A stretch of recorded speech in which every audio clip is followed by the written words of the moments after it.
Welcome to the Prayagraj institute. इस video में हम लोग डिस्कस करेंगे भारत के संविधान के इतिहास और उसके विकास के बारे में। इससे पहले हम 2 वीडियो ला चुके हैं और यह हमारा तीसरा वीडियो है भारत के इतिहास और विकास के क्रम में। इसके पहले के जो 2 वीडियो हैं उसमें हमने कवर किया था 1600 ईस्वी का चार्टर एक्ट, जिसके तहत ईस्ट इंडिया कंपनी की स्थापना होती है, और लास्ट में हमने वीडियो को समाप्त किया था 1853 के चार्टर एक्ट में। इस वीडियो में जो है हम प्रमुखतः बात करेंगे 3 एक्ट के बारे में। एक, भारत सरकार अधिनियम 1858, उसके बाद भारतीय परिषद अधिनियम 1861, उसके बाद जो इस वीडियो में जो हमारा लास्ट अधिनियम कवर होगा वो होगा भारतीय परिषद अधिनियम 1892। जैसा कि हमने शुरू में डिस्कस किया था कि भारतीय संविधान के इतिहास और इसके विकास के क्रम में हमने आज़ादी से पहले, मतलब कि 1947 से पहले जो 2 कालखंडों में हमने इसको जो विभाजित किया था। एक वह टाइम पीरियड जब कंपनी का शासन होता है, ठीक है, और दूसरा उस कंपनी के बाद जब बागडोर ब्रिटिश क्राउन के अंतर्गत, या ये कहा जाए ब्रिटिश पार्लियामेंट के अंतर्गत पूरी तरीके से कंट्रोल में आ जाता है, ठीक है। तो 1773 से लेके 1853 का ये जो एक्ट है वो कंपनी के शासन के अधीन उसको स्टडी किया। अब आज से जो हम लोग स्टडी करेंगे जो ब्रिटिश सरकार है, या ये कहा जाए जो ब्रिटिश ताज है, उसके अंतर्गत जब जो नियम, या ये कह लीजिए कि जो अधिनियम या प्रस्ताव आते हैं उसके बारे में हम जो है आज से स्टार्ट करेंगे। तो इस क्रम में जो पहला हमारा अधिनियम होगा या एक्ट होगा जिसको हमें पढ़ना है वो होगा भारत सरकार अधिनियम 1858, ठीक है। क्या? भारत सरकार अधिनियम 1858। उसके बाद भारतीय परिषद अधिनियम 1861, और लास्ट में इस वीडियो के लास्ट में हम लोग पढ़ेंगे भारतीय परिषद अधिनियम 1892। तो ये जो 3 एक्ट हैं उनसे हम जो है अपने लेक्चर की शुरुआत करेंगे, ठीक। तो सबसे पहले हम लोग स्टार्ट करेंगे जो भारत सरकार अधिनियम है, जो भारत सरकार अधिनियम है 1858 उससे, ठीक है। अब इसको स्टार्ट करने से पहले थोड़ा सा हम एक बैकग्राउंड क्लियर करते हैं कि आखिर ये जो अधिनियम जो आएंगे, या ये कहा जाए कि ब्रिटिश ताज के अंतर्गत पूरी जो बागडोर आती है भारत के शासन के क्षेत्र को लेकर, ठीक है, वो क्यों आती है।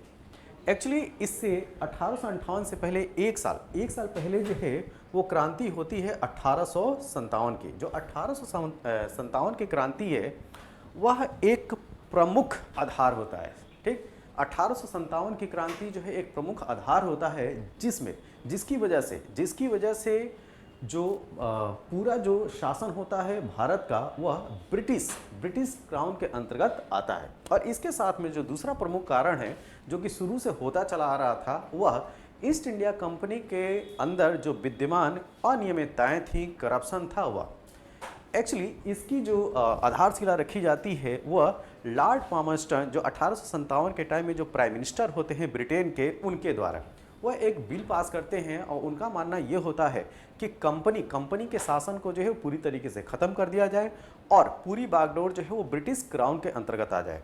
तो जो लॉर्ड पामर्स्टन होते हैं उस समय के ब्रिटेन के प्राइम मिनिस्टर, वो जो है ये बिल लाते हैं, लेकिन ये बिल पास होने के पहले ही उनको त्यागपत्र दे देना पड़ता है, उनकी सरकार गिर जाती है। उसके बाद लॉर्ड डर्बी आते हैं। कौन?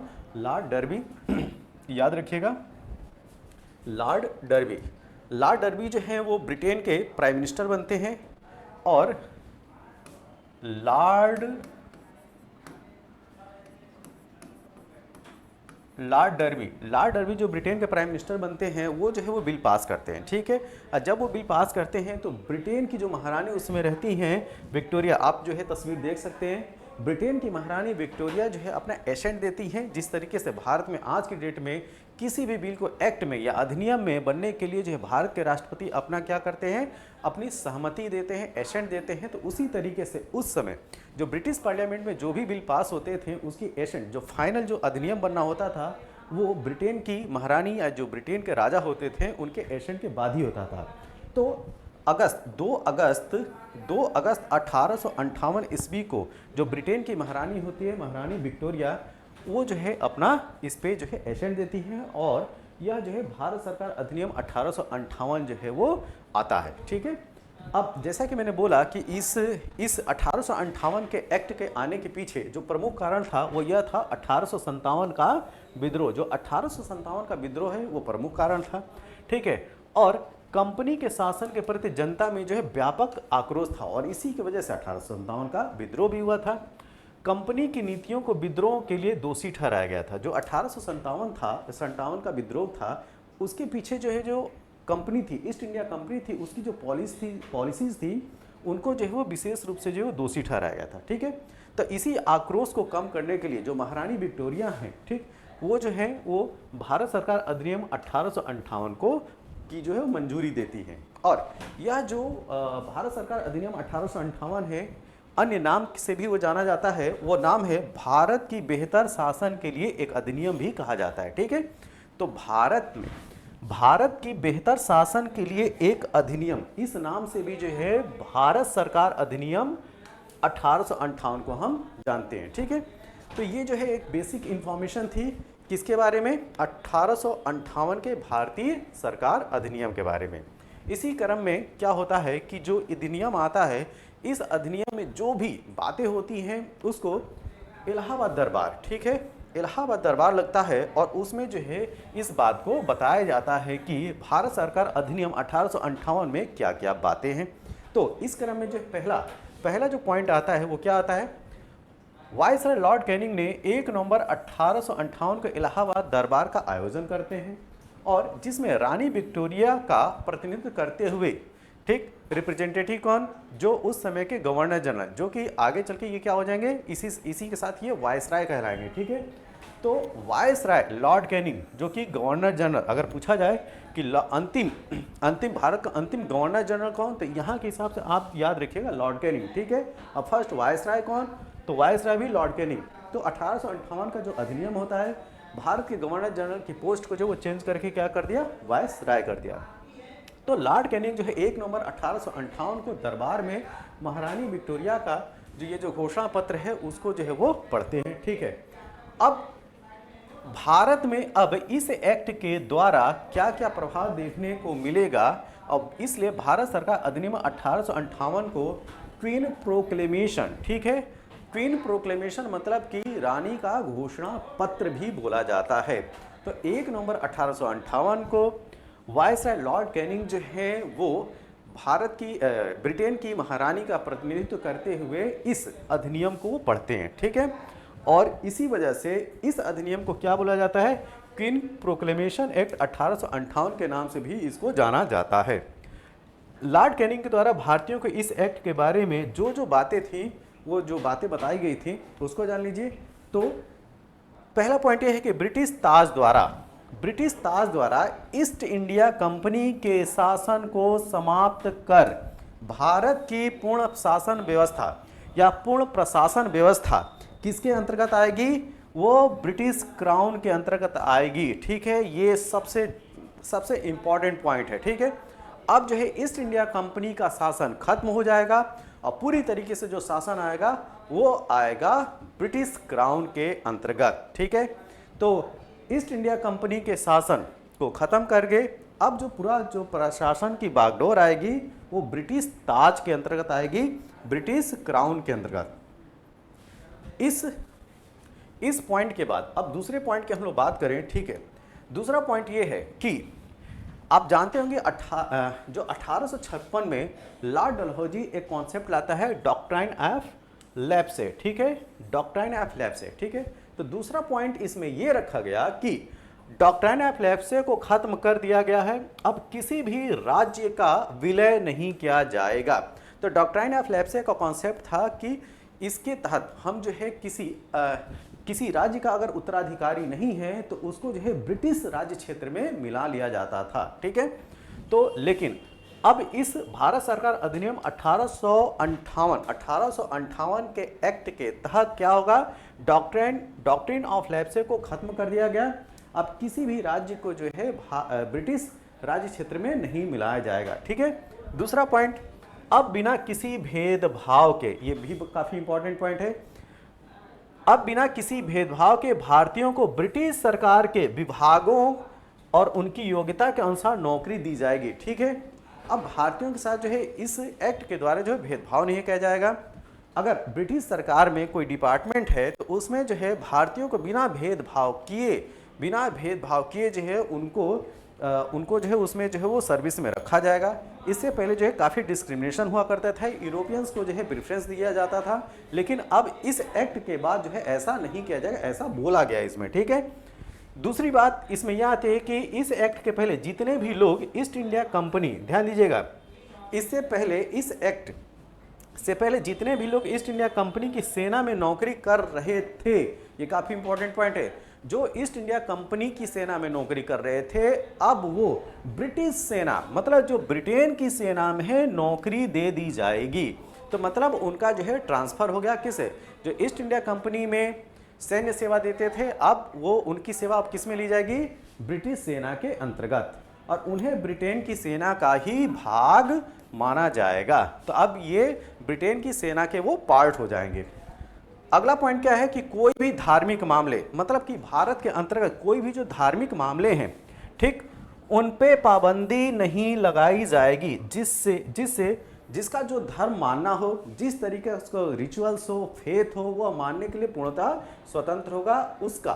उसके धर्म को मानने, उसके फेथ में ब्रिटिश सरकार और ब्रिटिश सरकार के जो अधिकारी हैं उनका इंटरफेयर नहीं होगा। ये भी काफ़ी इंपॉर्टेंट पॉइंट है। ठीक है, तो कोई भी धार्मिक मामलों में पाबंदी नहीं लगाई जाएगी, जिसको जो धर्म मानना है वह धर्म मान सकता है, और सबके साथ न्याय होगा। ठीक है, सबके साथ न्याय की बात की जाती है किसमें, भारत सरकार अधिनियम 1858 में। तो ये कुछ जो है वो लिबरल पॉइंट्स हैं, वो जोड़े गए हैं भारत सरकार अधिनियम 1858 में। अब इसी क्रम में जो है अगले पॉइंट्स की तरफ हम बढ़ते हैं। अगला पॉइंट ये है कि भारत से ईस्ट इंडिया कंपनी के शासन को खत्म किया जाएगा। ये पॉइंट हो ही चुका है, तो मुख्य प्रावधान में हम देख चुके हैं। अब एक अन्य जो बात आपको ध्यान में रखना है वह यह रखना है कि इससे पहले के जो एक्ट थे उसमें आप दो नाम अक्सर सुनते चले आए थे। एक था बोर्ड ऑफ डायरेक्टर, ठीक है, एक था बोर्ड ऑफ डायरेक्टर और एक था बोर्ड ऑफ कंट्रोल। ठीक है, एक था बोर्ड ऑफ कंट्रोल। अब ये जो दोनों चीजें हैं, भारत सरकार अधिनियम 1858 के तहत इन दोनों को जो है वो खत्म कर दिया जाएगा। ठीक है, तो निदेशक मंडल मतलब कि बोर्ड ऑफ डायरेक्टर। ठीक है, ये जो बात की जा रही है ये बोर्ड ऑफ डायरेक्टर की बात की जा रही है, और नियंत्रण बोर्ड, ये बात की जा रही है बोर्ड ऑफ कंट्रोल को समाप्त कर दिया गया। ठीक है, अब ये जो दोनों चीजें होंगी वो क्या हो जाएंगी, इस एक्ट के तहत खत्म कर दी गई। ठीक, अब इसी क्रम में कंपनी के कोर्ट ऑफ डायरेक्टर्स की शक्तियां भारत के राज्य सचिव को दे दी गई। अच्छा, जब जो कोर्ट ऑफ डायरेक्टर है, ठीक है, कोर्ट ऑफ डायरेक्टर बोलिए चाहे बोर्ड ऑफ डायरेक्टर बोलिए, जो कोर्ट ऑफ डायरेक्टर है उसकी जो शक्तियां हैं, अब एक नई पोस्ट जो है सृजित की गई, एक नया पोस्ट जो है लाया गया, किसके तहत, भारत सरकार अधिनियम के तहत। वह पोस्ट है क्या, वो स्टेट सेक्रेटरी का है। ठीक है, राज्य सचिव का। तो राज्य सचिव का जो है पोस्ट क्रिएट किया गया इस भारत सरकार अधिनियम 1858 के तहत। अब जो राज्य सचिव होगा वह, उसके पास पावर किसकी आ गई, कोर्ट ऑफ डायरेक्टर्स की। तो कंपनी के कोर्ट ऑफ डायरेक्टर्स की शक्तियां भारत के राज्य सचिव को दे दी गई। अब भारत के पहले राज्य सचिव का नाम अगर आपसे पूछा जाए तो लॉर्ड स्टैनले। ठीक है, तो लॉर्ड स्टैनली जो है वो भारत के पहले क्या होंगे, राज्य सचिव होंगे। ठीक है, तो ये पोस्ट भी जो सृजित की जाती है किसके तहत, भारत सरकार अधिनियम 1858 के तहत। और राज्य सचिव जो स्टेट सेक्रेटरी हैं उसके रूप में जो पहले आते हैं वो लॉर्ड स्टैनली आते हैं। अब राज्य सचिव ब्रिटिश सांसद और प्रधानमंत्री के मंत्रिमंडल का सदस्य था। ठीक है, ये काफी इंपॉर्टेंट है। तो राज्य सचिव होता कौन था, तो जो ब्रिटिश पार्लियामेंट है या ब्रिटिश सांसद, ठीक है, और प्रधानमंत्री का जो कैबिनेट होते हैं उसी का एक सदस्य हुआ करता था, जिसको जो है भारत में राज्य सचिव का दर्जा मिलता था। और इस क्रम में जो सबसे पहले थे वो लॉर्ड स्टैनली थे। इसकी सहायता के लिए जो स्टेट सेक्रेटरी था या राज्य सचिव, उसकी सहायता के लिए 15 सदस्यों की एक परिषद गठित की गई थी। ठीक है, तो इसके साथ में एक काउंसिल बनाएगी, ठीक, राज्य सचिव के साथ, और उस काउंसिल में टोटल मेंबर हैं उनकी जो संख्या है वो कितनी है, 15 सदस्य, ठीक है। तो 15 मेंबर बॉडी जो है उसको दी गई राज्य सचिव के साथ। तो राज्य सचिव की काउंसिल मतलब उसकी सहायता के लिए 15 सदस्यों की एक परिषद भी गठित की गई, ये भी काफ़ी इंपॉर्टेंट है, ठीक है। ये सारी बातें भारत सरकार अधिनियम 1858 के तहत आप पढ़ लें, ठीक है। राज्य सचिव के माध्यम से ब्रिटिश संसद भारतीय मामलों के संबंध में प्रश्न पूछ सकती थी, ठीक है। अगर भारत के जो मामले हैं, ठीक, उसको ब्रिटिश संसद जो ब्रिटिश पार्लियामेंट है उसमें क्वेश्चन करना हो तो किसके माध्यम से क्वेश्चन करेगी, वह करेगी जो राज्य सचिव हैं उनके माध्यम से। अब चलते हैं अगले पॉइंट की तरफ। अगला पॉइंट, प्रमुख प्रावधान में भारत में ब्रिटिश सरकार प्रतिनिधि के रूप में वायसराय, जैसा कि मैं बता चुका, जो गवर्नर जनरल होता था अब वो वायसराय कहलाएगा, ठीक है। तो ये नया नाम आया, ठीक है। तो भारत में ब्रिटिश सरकार के रिप्रेजेंटेटिव के रूप में वायसराय का पद सृजित किया गया, और संघर्ष से बचने के लिए, मतलब कि कॉन्फ्लिक्ट ना हो कि एक तरफ जो गवर्नर जनरल की पोस्ट भी रहे और दूसरी तरफ जो वायसराय की पोस्ट है, तो इसके लिए किया गया, इसके लिए जो गवर्नर जनरल वायसराय है वो एक ही व्यक्ति जो है वो हुआ करता था, ठीक है। तो इस क्रम में अगर बात की जाए तो पहले वायसराय कौन, लॉर्ड कैनिंग। तो इसके लिए जो कॉन्फ्लिक्ट ना हो, संघर्ष ना हो, इसे बचने के लिए गवर्नर जनरल और वायसराय दोनों एक ही व्यक्ति हुआ करते थे। और इस क्रम में कौन बना सबसे पहले, तो लॉर्ड कैनिंग ऐसे पहले वायसराय थे, ठीक है। तो ये पोस्ट भी आती है भारत सरकार अधिनियम 1858 के तहत। अब हम बात करेंगे कि वायसराय और विभिन्न प्रेसिडेंसियों के राज्यपालों की नियुक्ति क्राउन के द्वारा हुआ करती थी। अगर आपसे पूछा जाए कि वायसराय, ठीक है, और जो डिफरेंट प्रेसिडेंसी थी जैसे कि बॉम्बे प्रेसिडेंसी, मद्रास प्रेसिडेंसी, इनके जो राज्यपाल हुआ करते थे, जो गवर्नर होते थे, उनकी नियुक्ति कौन करता था, तो उनकी नियुक्ति जो है क्राउन के द्वारा होती थी। तो क्राउन के द्वारा होने का मतलब क्या, क्राउन के द्वारा होने का मतलब कि जो ब्रिटेन के राजा या महारानी होते थे उनके द्वारा जो है ये नियुक्त किए जाते थे। दूसरा पॉइंट ये है कि वायसराय की सहायता के लिए, ध्यान दीजिए, पिछली स्लाइड में हम लोगों ने बात किया था जो राज्य सचिव हैं उनकी सहायता के लिए 15 सदस्यीय परिषद का गठन किया जाता है। यहाँ पे वायसराय की सहायता की बात की जा रही है, ठीक है। वायसराय के कामों में हेल्प करने के लिए, उसकी सहायता के लिए एक एग्जीक्यूटिव काउंसिल बनती है। कौन सी काउंसिल बनती है, एक कार्यकारी परिषद बनती है, ठीक है। इसका जो है प्रावधान आपको मिला 1858 के भारत सरकार अधिनियम में, ठीक है। देश के प्रशासन के लिए भारतीय सिविल सेवा का गठन किया गया, ठीक है। यह भी काफी इंपॉर्टेंट पॉइंट है। तो इंडियन सिविल सर्विस, ठीक, भारतीय सिविल सेवा का गठन इसी अधिनियम के तहत किया जाता है, और भारतीयों को भी सेवा में भर्ती किए जाने का प्रावधान इसमें किया गया। तो भारतीयों को सबसे पहले जो है इस सिविल सर्विस में लाने की जो बात की जाती है वो 1858 के अधिनियम के तहत ही की जाती है, ठीक है। और इसी के तहत जो है भारतीय सिविल सेवा का गठन भी किया जाता है। अब इसी क्रम में चलेंगे हम लोग दूसरी स्लाइड की तरफ। दूसरा, अब इसी अधिनियम में को हम इवेल्युएट करते हैं कि आखिर इस अधिनियम से निकला क्या, ठीक है।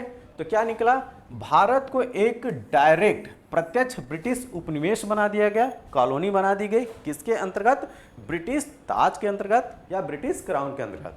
दूसरी बात क्या निकल के आई, तो इस अधिनियम पिट्स इंडिया एक्ट की जो डायरकी फॉर्म वाली गवर्नमेंट थी, डायरकी मतलब कि जो दोहरी सरकार थी, दोहरी सरकार से मतलब है कि एक ईस्ट इंडिया कंपनी का रूल और दूसरा जो है वो ब्रिटिश क्राउन का रूल, ठीक। इसमें से ईस्ट इंडिया कंपनी को समाप्त कर दिया, केवल और केवल जो है वो ब्रिटिश क्राउन वाली बात रखी गई।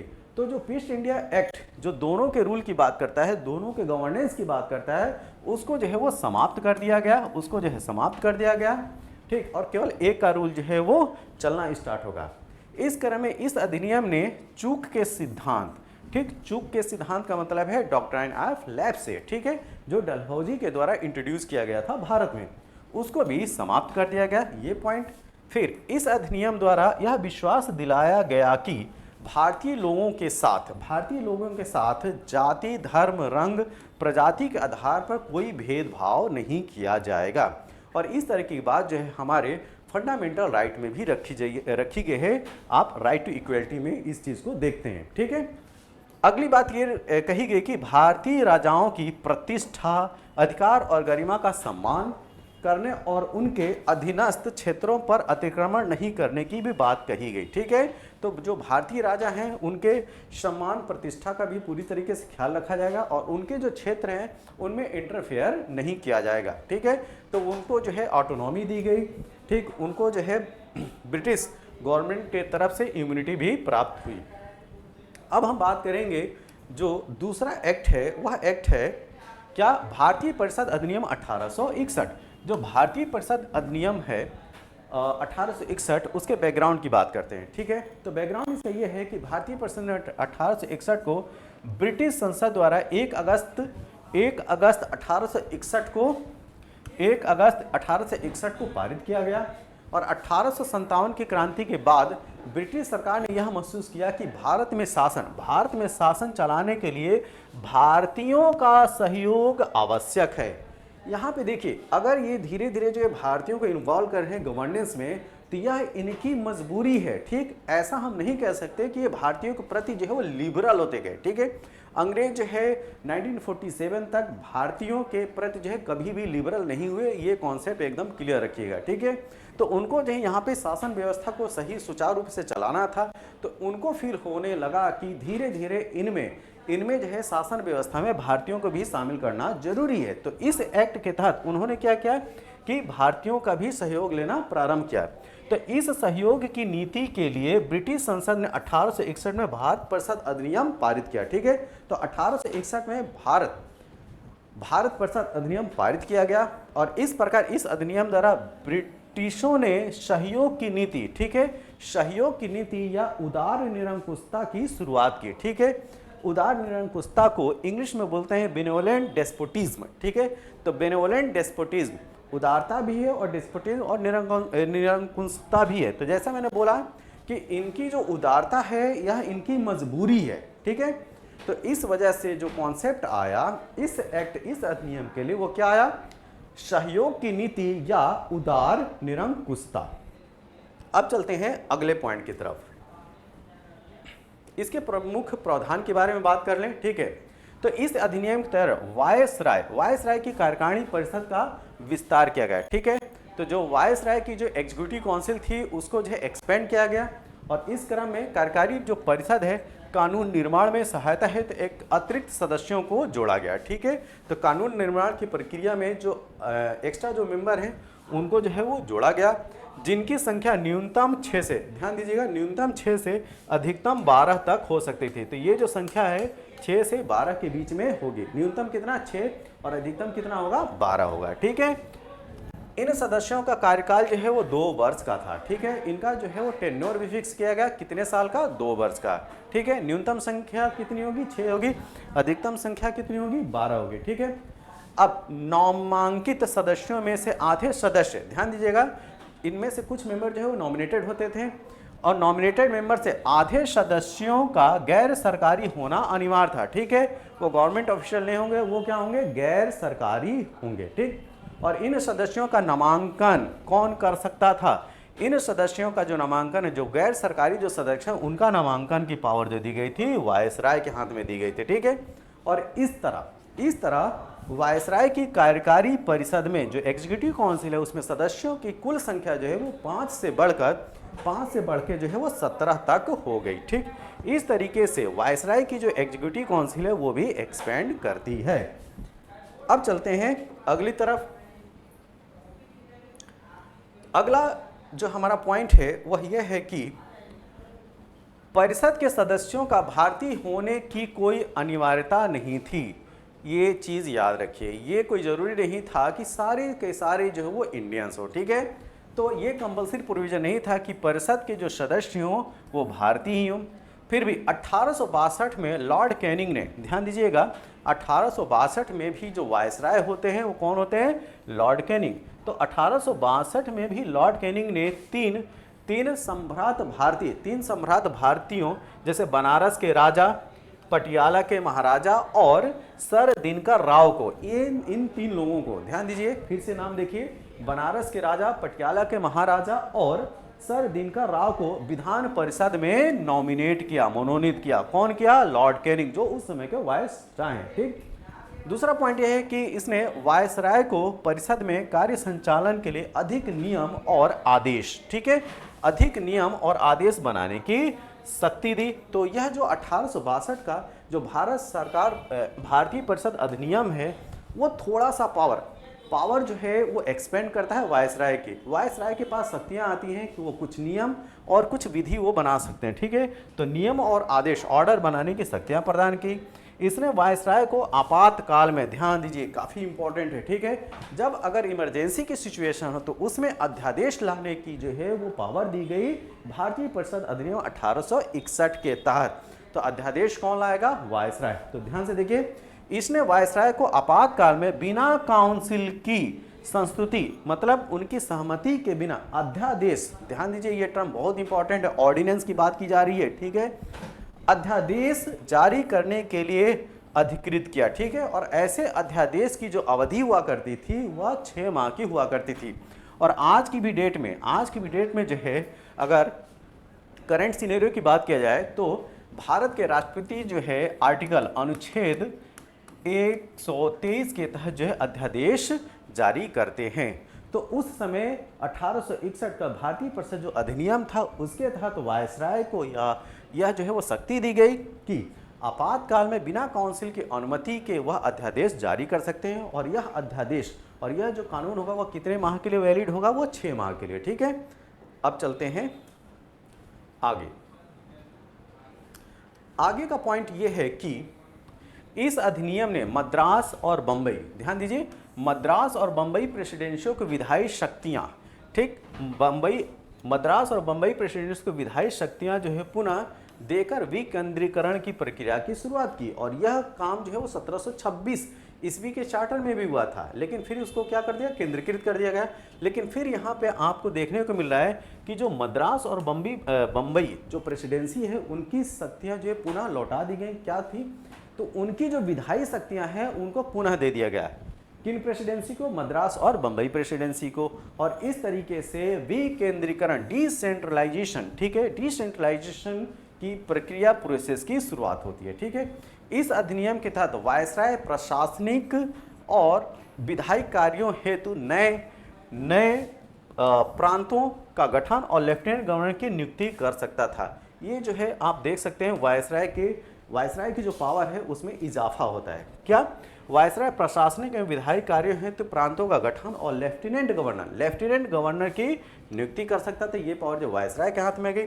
अगला पॉइंट तो ये है कि इस अधिनियम के द्वारा बंगाल 1862, उत्तर पश्चिमी सीमा प्रांत 1866 और पंजाब 1867 में विधान परिषद का गठन हुआ।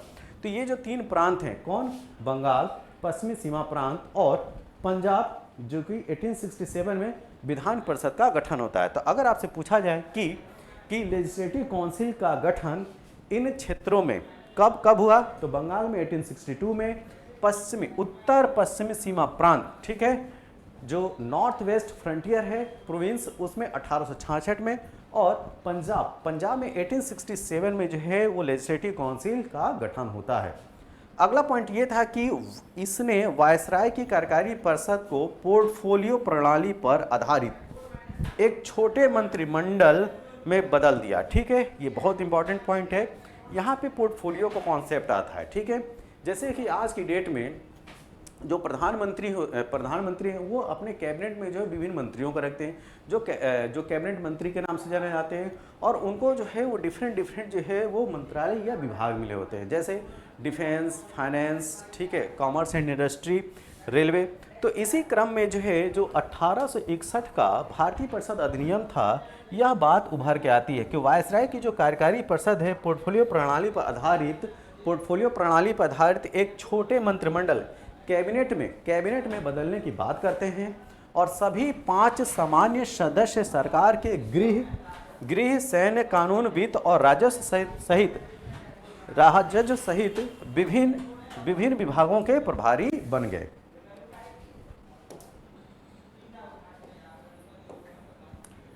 अब हम बात करेंगे नेक्स्ट प्रोविजन के बारे में। इस अब इसका इंपॉर्टेंस क्या रहा, तो मद्रास बॉम्बे प्रेसिडेंसी विधि निर्माण की शक्तियों को पुनर्जीवित कर दिया गया और इस प्रकार अधिनियम रेगुलेटिंग एक्ट 1773 द्वारा शुरू केंद्रीकरण की प्रवृत्ति को पलट दिया गया। अब यहाँ पे डिसेंट्रलाइजेशन किया गया। इस अधिनियम ने कलकत्ता प्रेसिडेंसी को भी शक्ति दी ताकि संपूर्ण ब्रिटिश भारत के लिए कानून बना सकें और इस अधिनियम में कानून निर्माण प्रक्रियाओं में भारतीय सदस्यों की भागीदारी जो है वो निश्चित किया गया और इस अधिनियम ने भारत के गवर्नर जनरल की परिषद को असीम शक्तियां भी प्रदान किए। ये था 1861 के इंपॉर्टेंट पॉइंट्स। अब इसकी हम कमियों की बात कर लें तो अधिनियम के तहत विधान परिषद के कार्य एवं भूमिकाएं सीमित रह गई।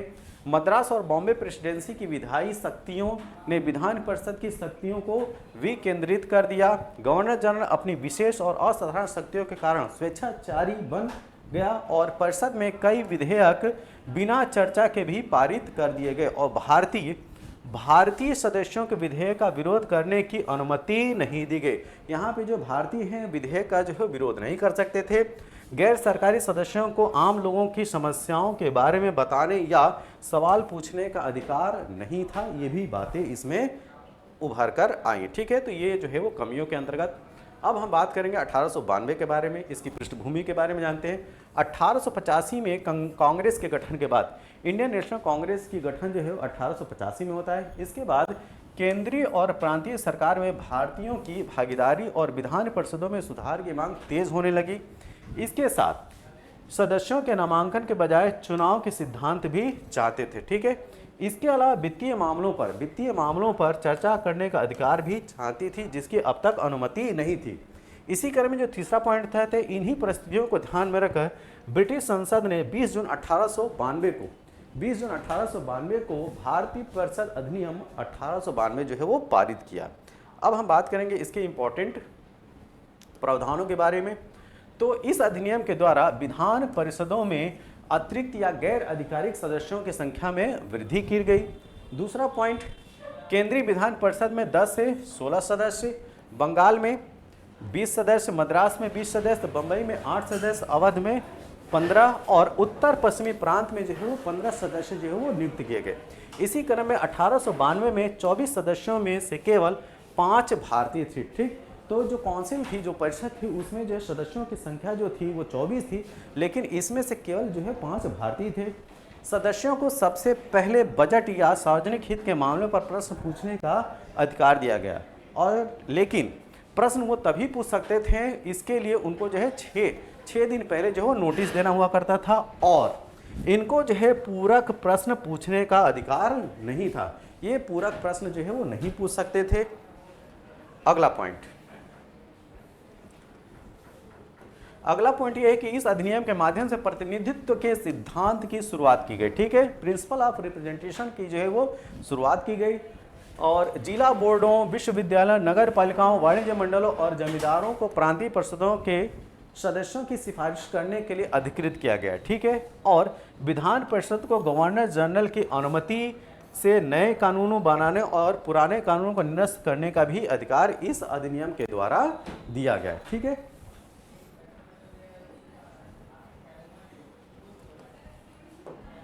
अब इसको इवेल्युएट करते हैं। यह आधुनिक भारत में प्रतिनिधि सरकार की दिशा में यह पहला कदम था। हालांकि इसमें आम आदमी के लिए भी अभी कोई बात नहीं की गई थी। दूसरा पॉइंट ये था कि विधान परिषदों में भारतीयों की संख्या बढ़ाई गई और यह एक सकारात्मक कदम था परंतु अपर्याप्त था। दूसरा पॉइंट ये था कि यह इस अधिनियम के कारण अप्रत्यक्ष रूप से भारत में कई क्रांतिकारी आंदोलनों का उदय हुआ। बाल गंगाधर तिलक जैसे कई नेताओं ने सकारात्मक विकास की कमी के लिए कांग्रेस की याचिकाओं और अनुनय की उदारवादी नीति को जिम्मेदार ठहराया और ब्रिटिश शासन के खिलाफ अधिक आक्रामक नीति का आह्वान किया। ये कुछ जो है इसके पॉइंट्स निकल कर आए।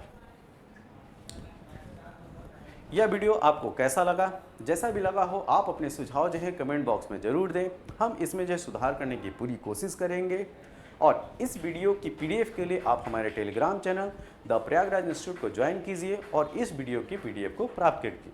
तब तक के लिए थैंक यू, धन्यवाद।